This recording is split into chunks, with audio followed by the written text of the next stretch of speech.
Welcome to Routes and Returns, the business of travels. Here, we go beyond bookings to the real conversations, strategy, decisions, and experiences that drive the industry. This is where travel meets insight. Routes and Returns is brought to you by Saham's Travels Group. Hello everyone and welcome to another amazing episode of Routes and Returns. And today we have our amazing manager, Barrister Manny, who's going to be joining us. And you're wondering why? Because we're going to be discussing about when travel meets the law. Now, as you all know, we're a travel agency, right? So why we're talking about the law? But what you don't know is that once money is involved, when documents are involved, everything becomes illegal, right?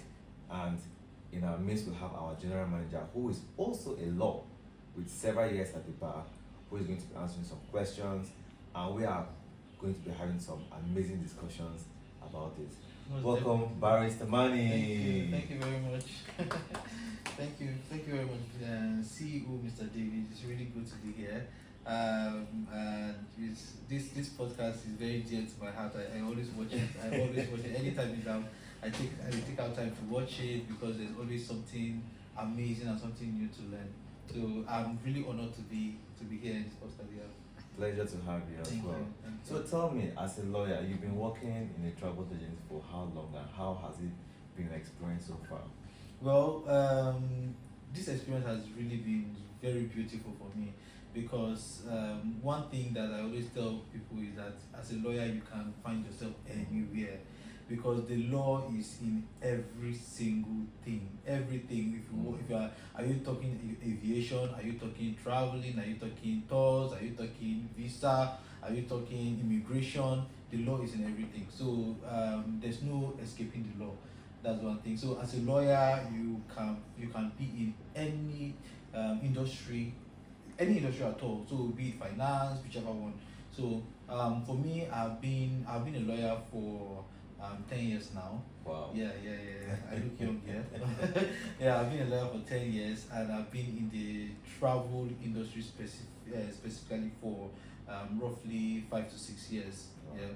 So it has really been a worthwhile time for me because I'm able to bring in my expertise. I'm able to bring in what I know as a lawyer into the travel space, into the tourism space as well. And just like I said, law is in everything. So when you talk about tourism, you talk about immigration, there's immigration law. When you talk about traveling, flying, there's aviation law. Absolutely. There is when you talk about probably tours, there's a lot of things. There's a lot of things that happen, with contract, and all that. So whether commercial law, all those things, it forms a whole part of the tourism industry. So you cannot talk about the tourism industry without talking about the laws that govern, how people move around, how people move from one place to other, the immigration, the visa process, all that. There's law in it. Absolutely, Yeah. absolutely. That's why we felt that in this podcast you were just the right person to bring to it, because you are both a lawyer for 10 years in a bar, and then you are also a travel professional. Yeah. So do you have any situation where a normal travel request became a legal issue, and how were you able to handle it, both as a travel agent and a travel consultant, of course, and as a lawyer? Things like that happen all the time. Just like I said earlier, contract. So when you talk about contract is when two or more people come together to have an agreement to be able to do something. Yeah. So there is the offer, there is the acceptance, there is the intention to create legal binding relationship between the people. So when a client comes to you telling you that I want this service and all that, as a travel professional, you then have to give them an offer, right? That okay, this is what I am offering you based on the request that you brought. And then the client looks through it. Oh, okay, this is how much I need to pay for this flight, this is how much I need to pay for this hotel, and all that. And then they accept, and then it becomes a binding contract. So from that point, law is already there. Absolutely. From the very beginning. So in anything that you're doing, as in short, any industry at all, once you give someone an offer, the person accepts, and both of you agree to be in a legally binding relationship, it becomes a contract. Now, something and just like you said earlier from the very beginning, money. Once money is involved, Once money exchanges hands, once money is involved, you just need to make sure that everything is airtight, because there can be a breach. It could be as a result of negligence. It could be as a result of probably misrepresentation, a whole lot of things. And for in the travel industry, it's not even really about just you as a travel consultant. There are a lot of, because for example, you don't own the hotel. Sure. You don't own the airline. Absolutely. You don't own the you don't work in the at the embassy as a visa officer. So all those things, those people did not sign that contract with this person per se, like quote and unquote, right? So you are the one as a travel consultant that is in between that person. So even in law, there's something called the law of agency. Right, that's why a lot of people say travel agents. Yeah. Because even though we don't like the travel agent, You don't like that agent or consultants here. Yeah, We're exactly. a travel management company, Exactly, yeah. But then it's in the true sense of it's agency. Yeah. So that means the travel consultant is the agent. So meaning that you are the agent, you are in between the client and the service and the provider. So the airline, so you book the ticket for the client.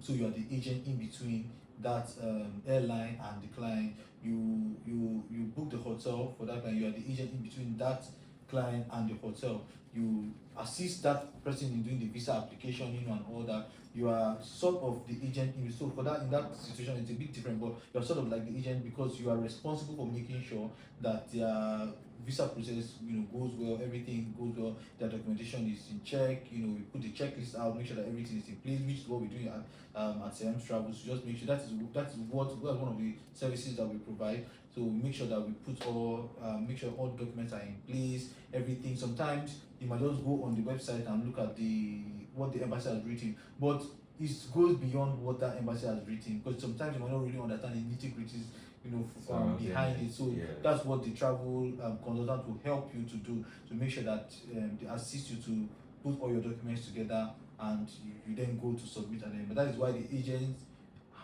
there are hardly situations where the agent is the one that goes to submit the document, but you go yourself as a client, because it's that for that situation it's one-on-one. So in a situation where you book the ticket for this client and then something goes wrong, the airline delays the flight, or something just goes wrong, probably the person goes there and the airline say, oh, we are overbooked, there's no this and all that. The first thing the client will do is start calling you. Even with delays and exactly. all, they start calling you. And everything. And then sometimes they now start trying to put you under pressure. And blame you, putting you under pressure is good. Blame you for the situation. Exactly. And then it now becomes a whole back and forth through that process, and then they don't really understand that in this situation there's a law of agency here. We're talking about the principal, we're talking about the client, and we're talking about the agent in between. So just like I said earlier, once a contract is signed, or it becomes there is that responsibility that you have to make sure that everything goes well, right? Which is why you are in between, which is why that person has paid you for that service. So there's very dicey situations, right? There are very dicey situations that happen and all that, but then it's very important for you as a travel consultant to understand your responsibility, to have a lawyer, or to understand the law, or have someone that is able to interpret the law for you, of course, which is why I'm here in CM Travels. I'm not the only lawyer. Surprisingly, I'm not the only lawyer in CM Travels. We have other lawyers here. We have a legal department, as well, that handles some of these things and all. So and basically, everyone needs to we all need to understand that in a contract there are rights. So the client has they have their rights. You as a consultant, you also have your rights, and all that. So even in situations like that, it's very important to make sure that your clients, you put your client first, you prioritize their satisfaction and their happiness, right? So in case there's a delay, you try to get them compensation. In case anything happens, maybe they have lost baggage, try to get them compensation, and these situations will happen every day in the travel space. Every single day, the airlines are doing something, or the hotel is doing something, or even sometimes it might even be from from the communication as well and all that. So that is why it's always very important to have a very tight contract. When you're speaking to your client, make sure expectations are well spelled out. They spell their expectation out. You also spell your expectation out as well, because just like I said, it's a contract. So you let them know this is what is obtainable. If you book a ticket, let the client know the ticket rules. You are buying a non-refundable ticket. You are buying a refundable ticket. This is how much you can get based on refund. This is and all that. So when the client is aware and they know these things, right, it's easier for everyone to be on the same page when probably things go wrong in that situation. So basically that is this was excellent. But sometimes when with all these things clearly spelled out, when things go wrong, the client will still say, "Oh, it was you I paid money to. I didn't pay money to the airline. I didn't pay money to the hotel. I didn't pay money to the embassy. It was you I paid money to. So you are going to take all the risk." So how do you handle that? And how do you also handle a case where a client is coming to you for a particular service? Maybe let me just use for example a visa service, and is asking for guarantees. And you are explaining to them that I am an agency. I am going to help you with this application. I know how it works. I'm going to help you, but I cannot guarantee the outcome of it because I am not the final authority. And then they are insisting. How do you now handle that? Well, which is why I said, I think when you read the contract, you just make sure that you have, like I said, it's expectation. So if as an agent, there are a lot of agencies out there that come, when you meet them, they will tell you, this visa is sure and guaranteed. That is where you are going in for your doom. You're shooting yourself in the foot. You are going in for your 47. doom. As long as the person that is telling you as long as that person that is telling you the visa is guaranteed is not the visa officer that is going to give you that decision, run away. There's no visa that is guaranteed. Even the ones that are easier to get are not guaranteed. You can even have a visa and you will go and you are turned back even at the point of entry. So even in that situation, in short, I think even in that situation, the clients will still call you and blame you. They will still call you and blame you. You did the service, you got the visa for them, they went, and all that, and then probably at the point of entry, they were not able to answer the questions properly, or maybe they were profiled or whatever it is that happens, and then they get sent back, and then the first thing for them is to start blaming the agent, or they say, "Oh, you gave me a fake visa," and all that and all that. So some of those things are like the dicey situations in the process of carrying out the service and all that. So it's actually very important that you have a watertight contract, just like I said. Expectations should be well spelled out, and then so that when things like this go south, it does not mean that you would abandon them. Of course not. Right? Of course you don't abandon them, but then at least you know the level of responsibility that you have as well. And even for the client also knows the level of their rights in this situation. Okay, so this is what the travel consultant owes me, and then the travel consultant also knows that this is how much I owe this client. This is how far I can go in this situation. The only thing I can do for a visa is to help you to. That's why it's called consultancy. I can help you. I can tell you what you need to do. I can tell you how to arrange your document. I can tell you the checklist. I can put you through the application process. I can even help you to even do the application, right? But then at the end of the day, getting that visa is based on the merit of who you are. Yes. It's not the agent. It's not the agent. They're not looking at the agent. They're looking at you as the person. So if your employment is not strong enough and the agency put the application in and the visa officer is not able to determine that your employment is strong enough for them, they will still deny that visa. And if they deny that visa, it's not on the agent. It's not on the consultant, right? Yeah. But basically what I'm saying is that the consultant is there to assist you, look through your document. So the consultant can look at it and say that, okay, you have some consultants even like for us here, we look at the application and we can tell you that this application is, you have like maybe an 80% chance of getting this visa, right?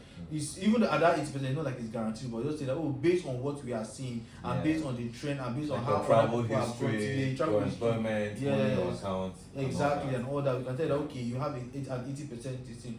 in some travels, not all requests that comes in that we take. Honestly, we don't. It's not We all. don't. There are some people that will come in, they will call in and say, oh, I want a visa to this place, and so when they start asking them questions, you see that they do not qualify. No They cannot even get a visa. documentation, No nothing. documentation, They want a nothing, visa. right? Yeah. And in that situation, you have to tell them that, okay, I think you need to probably go and build your travel history. You need to get a better documentation. You need to you just let them know what they need to do. But then there are a lot of agencies out there that you just come, they don't care. Just you money, bring the money, It's bring just the about money, bring the money. money. It's just They collect the about money money. and then they just do a shabby application, or they do an application knowing fully well that you might not be able to get it. Yeah. In situations like that, when the visa is denied, that's when that problem start coming. Start hearing, oh, you told me that I was You going to get told it, me. guaranteed. You guaranteed, and all that, Very right? true. So, very true. just like I said, basically, once you sign a contract, you basically have to Yeah. be in it. I mentioned something about consultancy, which makes so much sense to me. There've been issues where we actually advised a client that and I think you mentioned hold 80%, 60%, 40%, which is what we do in our visa applications. The visa department handles that. Because there's some times that you could actually have a very strong application, but then you go to meet the ambassador or the person interviewing you and you are jittery, you are scared. So are we going to take responsibility for that? For example, the US Embassy. And they will look at you cannot even answer the questions that you were very confident when you came to our office to answer. And then you could get a denial. And we've also had an issue, I think it was an issue that I think I remember clearly some years ago, where we looked at this guy's documents and we told him, I remember it was for UK, and we told him that your chances are not good. You have like 45% chances of getting this visa. We advised him and he said that, oh, no problem, I have faith. I want to go ahead. You understand? Have faith. But we did our work. Mhm. But we didn't try to stop him from proceeding. But we let him know based on the documentation, your travel history, the finance, the money in your account, your ties to your country, which is very, very important. You might not get this visa. It's a 45, 55% chance. And he went and he got the visa because that was his first time leaving the shores of the country. So those things happen.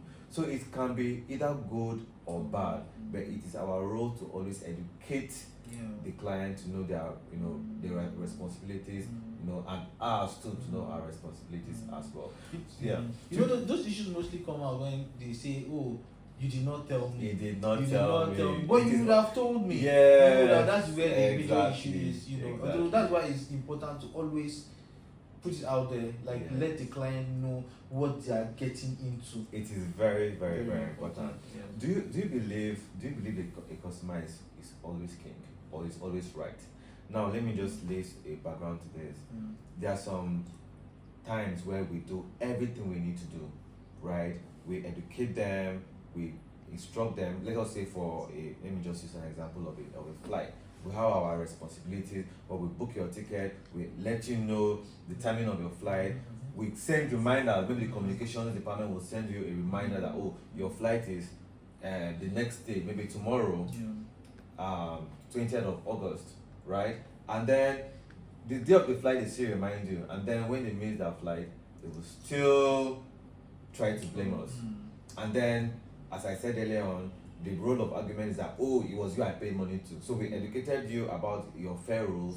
We educated you about the timing of your flight. We sent you reminders and you still missed your flight. And then you are blaming us and asking you for money. So in such cases, how do you handle it?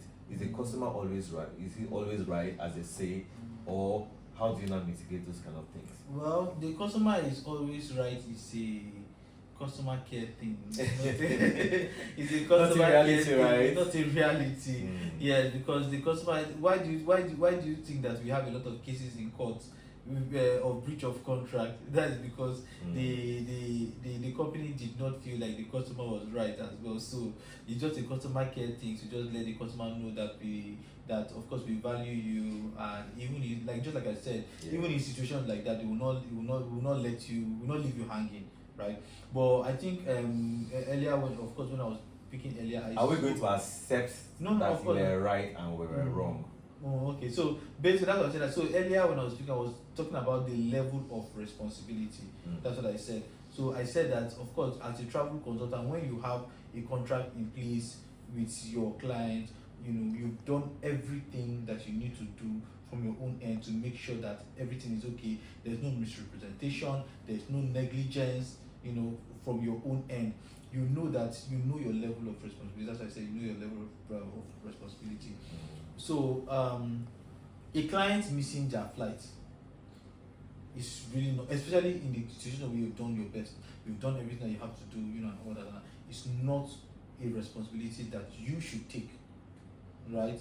As a travel consultant, what you can do, just like I said, is that in situations like that, do not leave your client hanging. Yes. That's just the thing. So okay, you missed your flight. Okay, so what next? What can we do? How do we reroute? How do we reschedule this ticket for you to fly, or what can we do to get you in and all that? We've had situations where clients went late, and all that, but because of the relationship we have with the airline, or the relationship we have with maybe we have someone at check-in counter and all that. So many they're able times. to call and many times. and then they let them board. That is what being able to assist your clients.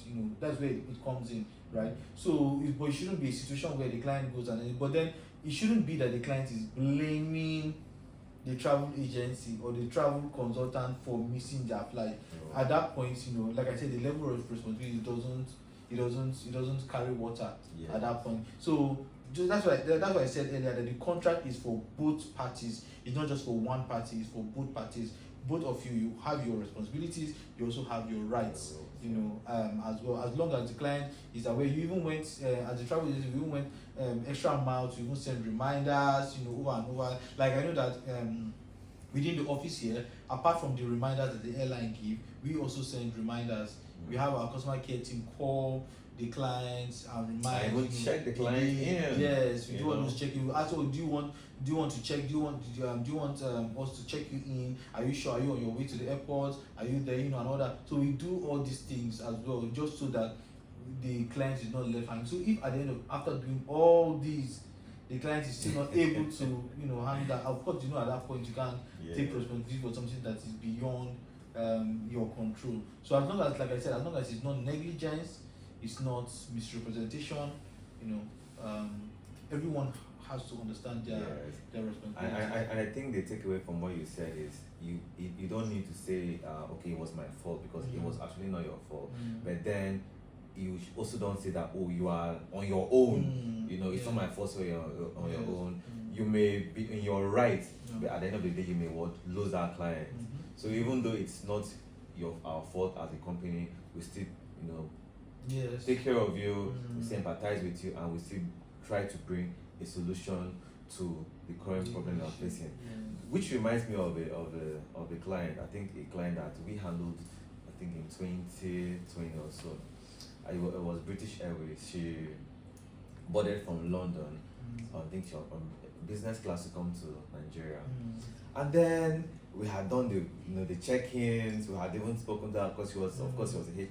We take care of all our clients. Of course, she was an elderly person, and also we did a check-in. We arranged for help for her at the airport and all that. So when she boarded the flight, I think there was a technical issue, and then British Airways now delayed the flight by 1 hour, but they were already on board. And then she started calling us that, oh, what's she gonna do? Like, this plane has developed an engine problem.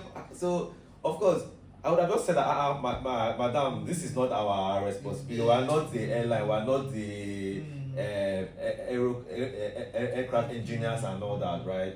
But what did we do? We were able to talk to her, calm her down, let her know that okay, it's for her safety, everything is going to be fine, and all that. And at the end of the day, till today, we still make jokes about that.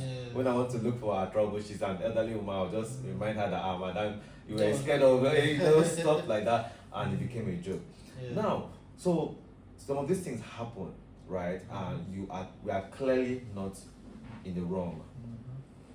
And some of these clients, now social media is now the new courtroom. It's not the new courtroom. People just go to social media, tell their own lopsided side of the story, and try to get sentiment and all that. So how do we handle, or how do you handle this kind of situations as a travel consultant as you are, and as a lawyer, where a client comes to us, was offered the services, they didn't, have their own side of responsibilities done, and then they are now taking it to social media to go and get sentiment and all that. Yeah. What do you now do? The court of public opinion is very, very strong these days. It's even stronger than, for me, I will even say it's even stronger than the court itself. Honestly. Because a lot of times, when those sentiments are brought up on social media, it goes viral. People already take sides. People already are blaming one person or the other as the receipts are coming out. This person is countering, that person is bringing in the audience. They're already weighing. So that's why they call it the court of public opinion. They're already weighing. Oh, they are judging. This person said that this is what the travel agency did. The travel agency will now come and debunk. They say, oh, the travel agency said that this and this and that and that, and all that. And then before you know, you have some people for the client, you have some people for the travel agency. However it is. But at the end of the day, the court of public opinion, the only thing they can do is maybe to damage your reputation, right? But when it comes to the nitty-gritty of who is responsible or who is to pay damages or who to do that is the real courts, that will handle that. But for social media, generally, there are a lot of things that happen. Of course, legally. Yeah. Of course, there's defamation. There is all of that. So there are some clients will even threaten you and tell you that, okay, I will call you out on social media. I will call you out on social media because they know that is going to damage your business. Yes. For a lot of them, and that's the threat that they bring up and all that. But then people also need to understand the place of defamation. In this entire thing, despite the fact that you have your freedom of expression for you to go online and say whatever it is that you want to say, there is defamation that is also something that someone can sue you for, right? Yeah. So there are different situations. Just like a lot of people do that because they feel like they are not able to get justice. So it's very important for us as travel consultants to also find a way to communicate, just like I said, communicate properly with the clients in situations like this. Like a lot of contracts now have things like mediation. They have things like arbitration, conciliation, and all that, where if there are issues between the client and the consultant, they can come together, sit down and negotiate and talk about, okay, so what can we do? How can we do? So what's your grouse? How can we make it better, make you feel better about this? What can we do and all that and all that? So in those situations, it's actually very important for people to understand that give room for communication, give room for negotiation, give room for conciliation to happen. Sure. Instead of just going out on social media and all that, because the same way you have the right to go on social media and say things, the same way that person has the right to also see you if you defame them. Sure. Right? So we need to understand these things in such a way that and there are situations where you might not even understand the nitty-gritty. You don't know, maybe the airline did this and did that, and the agent will tell you that, oh, it's the airline that is responsible for this issue. But you think it's the agent. You go and call out the agent and all that. The agent can see you that, okay, you want to spoil my business. And then they're right. But then they go, they check, and you see that, okay, it's the airline, it's basically the airline that you're supposed to be calling out, and not the travel consultant, as well, and all that in situations like that.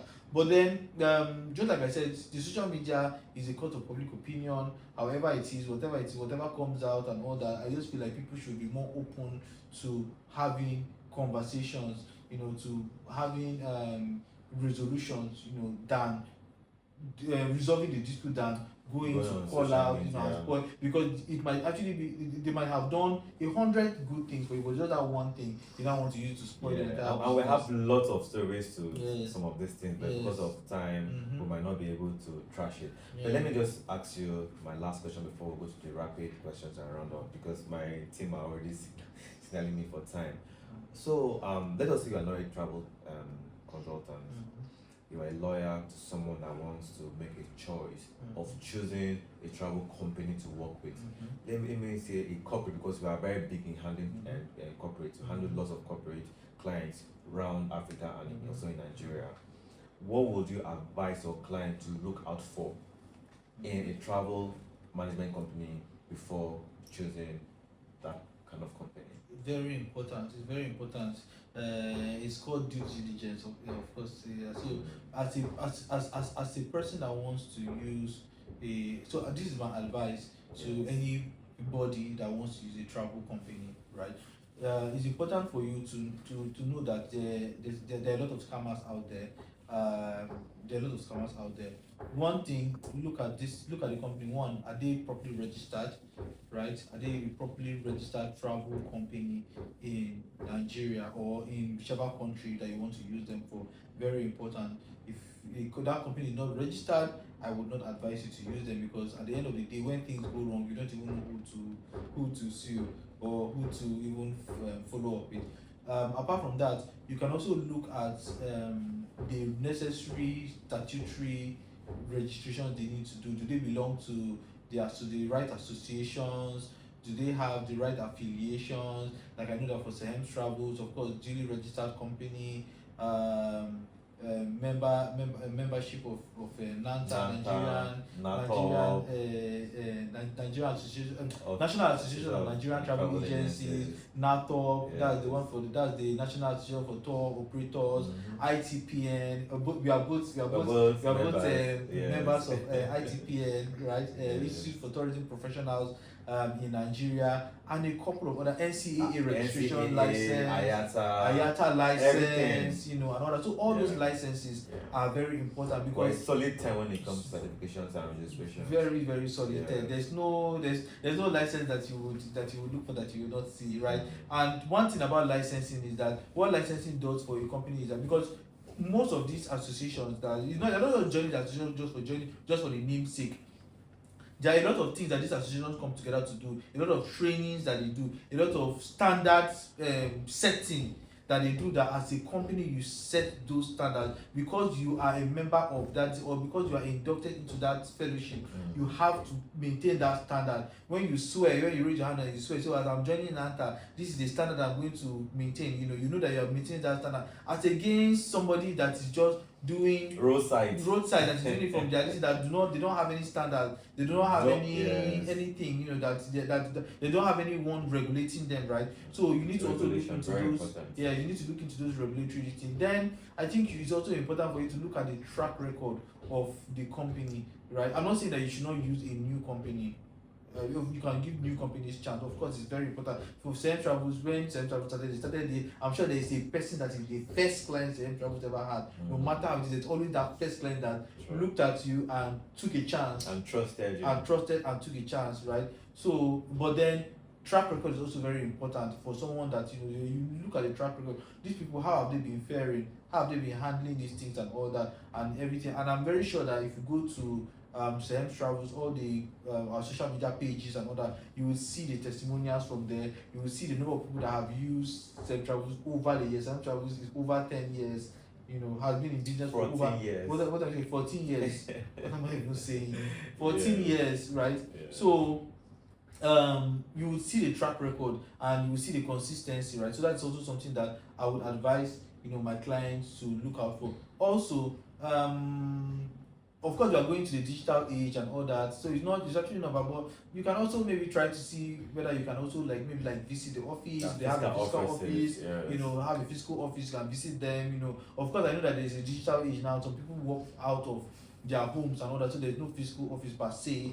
But then, of course, in that situation, you can also I'm not saying that all these things you must have all of them together before you pick that person to work with, but I'm just saying that these are just some of the things that you look out for as well, and all that. So there are people that have different, they what they register is a different thing. They're not, because, for example, IATA's for you to even register a travel and tourism company, CAC has even put a standard. You cannot even register a travel and tourism company if you don't have over 30 million shares. Share capital, Yes. So 30 million share capital is unlike other businesses that can just have 1 million. The standard is normally 1 million, right? But for travel and tourism is 30 million. So that shows you how important it is. That registration part is very, very important. They make it like that so that it's not just anybody that can just afford to start a travel agency. So If you are going to go and do business with someone that has not registered, you are on your own. Do you understand? You are on your own because there's nothing regulating them. Sure.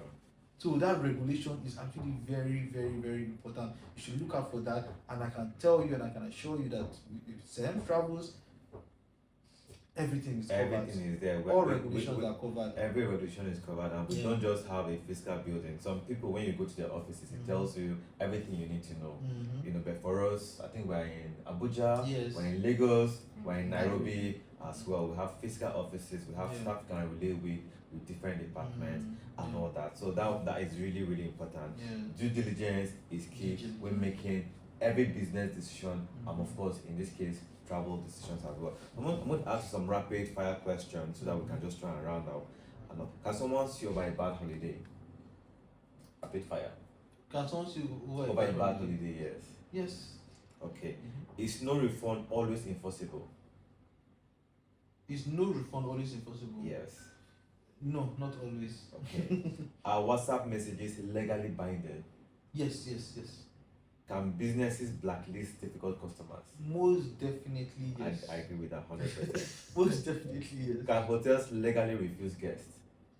Not really. It depends, but yeah, not really. So if you have, of course, you have your booking and all that. You know, ordinarily the hotel should not reject you.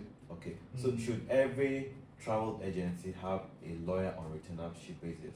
Very important. Very, very important. You should have a lawyer on retainership basis. Like I said earlier, SEM travel, I know it's a rocky question. SEM travel, if you have a legal department, Yes. full legal department that is here, apart from the fact that as the general manager, I am also a lawyer as well. So it's very important so that when you have that, you just know you have protection. Lawyers, we protect. That's what we do. Okay, so this is the last question. Complete the sentence. The biggest legal mistakes business owner make is what? The biggest legal mistakes a business will make is what? Not having a lawyer. Yeah, so that wraps up our discussion on routes and returns. Of course, today we discussed about travel and the law, right? And as we said, everybody has their roles and their responsibilities. So as much as we have our responsibilities to deliver those services to you of travel, of course, visa, getting you the best hotel deals, handling your corporate travels and all, you also have your responsibilities and roles. So when we come together and we understand this, it makes us to get better results. So thank you, Barrister Money, for coming to Routes and Returns.